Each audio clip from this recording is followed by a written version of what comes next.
आपल्या सगळ्यांनाच माहिती आहे सोनी मराठीवरील तू भेटशी नव्याने या मालिकेत लवकरच गौरीचं लग्न होणार आहे. आता ते ट्विस्ट काय आहे ह्यासाठीच मी आता इथे सेटवर आली आहे. लग्नाचा माहोल आहे छान. आपली शिवानी जी आहे रेडी झाली आहे. खरं तर तिला विचारलं मी मगाशी की खरं लग्न परवडलं ना शूटिंगपेक्षा. म्हणजे शूटिंगचे जे लग्न असतात आठवडाभर चालतं. कसं वाटतंय म्हणजे नटायला वगैरे सगळ्यांना आवडतं पण आता एक्झॉस्ट व्हायला होतं. हो, म्हणजे सुरुवातीला छान वाटतं, खरंच खूप छान वाटतं, पण नंतर खरंच खूप एक्झॉस्ट व्हायला होतं. कारण हे कधी संपेल, कारण पूर्ण वेळ तुम्ही त्याच कॉस्ट्यूममध्ये असता आणि आय थिंक त्याच्यात वेळ पण खूप जातो. सगळे रेडी होणार आणि तिथे तुम्हाला काही असं चुकलं मागलं नाही ना. आपल्या लग्नात आपण थोडं पुढे मागे करू शकतो, कॉम्प्रोमाइज झालेलं चालू शकतं, पण इथे नाही ना तसं चालत. त्याच्यामुळे त्याच्यात वेळही खूप जातो. आणि मला माहिती प्रेक्षक कसली वाट बघतात. ऑन कॅमेरा तर दोघांची नोकझोक सुरू असते, पण अभिमन्यू सर आज आमच्यासाठी प्रेक्षकांसाठी काय कॉम्प्लिमेंट द्याल? म्हणजे दुर्मिळ आहे खूप गौरीला तुम्ही कॉम्प्लिमेंट देताय. काय कॉम्प्लिमेंट द्याल? कशी दिसते? बरी दिसते.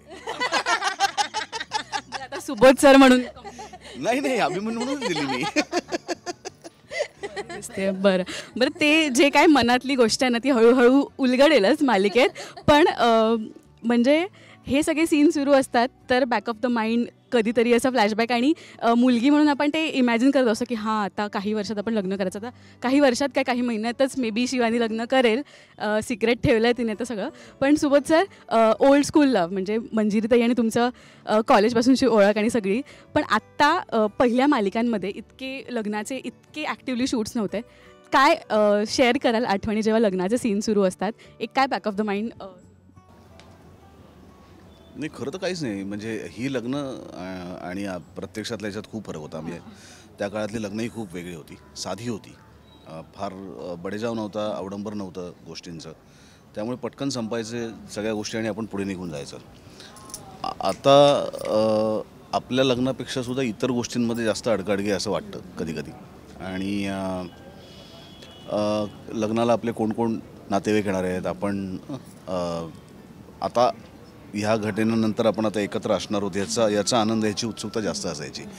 की आता मंजिरीला माझ्या घरी नेल्यानंतर माझ्या सगळ्या गोष्टींची मला तिला ओळख करून द्यायची आहे, तिच्या सगळ्या गोष्टी मला जाणून घ्यायच्या आहेत. आणि मग एक मुलगी तिचं घर सोडून एका वेगळ्या घरात जाऊन आयुष्यभर राहते तर तिच्यासाठी खऱ्या अर्थाने ती मोठी गोष्ट असते. मुलासाठी काय तो त्याच्याच घरी राहत असतो, पण मुलीसाठी एक तिचा सगळा लहानपणापासूनचा संसार सोडून एका वेगळ्या घरात तिनं जायचं आहे. त्यामुळे मला असं वाटतं की त्या लग्न करून ती ज्या घरी जाते त्या घरची जबाबदारी असते जास्त मुलीपेक्षा सुद्धा, की तिला आपलंसं करून घेण्याची, तिला आपल्यामध्ये घेऊन येण्याची. तर ती गोष्ट मला असं वाटतं की माझ्या घरीसुद्धा माझे आईबाबा, माझे आजोबा, माझ्या घरचे सगळे नातेवाईक, माझा भाऊ, या सगळ्यांमुळे मंजिरीला असं कधीच वाटलं नाही की ती देशपांड्यांकडनं भाव्यांकडे आली. शिवानी नेहमीच मुलांना सगळे बोलतात त्या तुझं लग्न होतं सगळं बदलणार आहे. हे तुला कुठेतरी चुकीचं नाही वाटत का की नेहमी मुलांना कसं की बाबा तू आता संपलास वगैरे असं मुलगी म्हणून तुला वाटतं कधी? जोक म्हणून घेतात म्हणजे मस्करीचा भाग असतो तो, पण तरी नाही असं नाही मला खरं तर वाटत. मला असं वाटतं दोघांच्याही गोष्टी खूप बदलत असतात आणि आत्ता आपण अशा वेळेत आहोत किंवा अशा पिढीत आहोत की खरंच गोष्टी बदलतात खूप. त्याच्यामुळे आणि एवढं नाही अगं चिडवत आता हल्ली.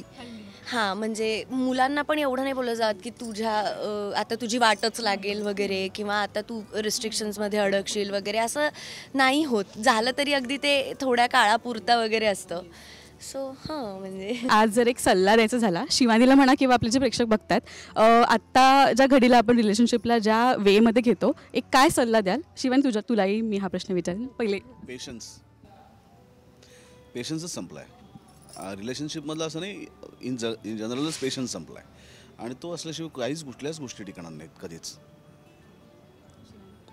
एक्झॅक्टली की सर म्हटले त्याच नोटवर की आपल्यातला पेशन्स खरंच संपला आहे आणि नाही आपण पटकन ॲक्सेप्टच नाही करत गोष्टी. म्हणजे समोरच्याच्या चांगल्या वाईट गुणांबरोबर आपण ॲक्सेप्ट केलं पाहिजे तर आपण आयुष्य काढू शकतो असं मलाही वाटतं.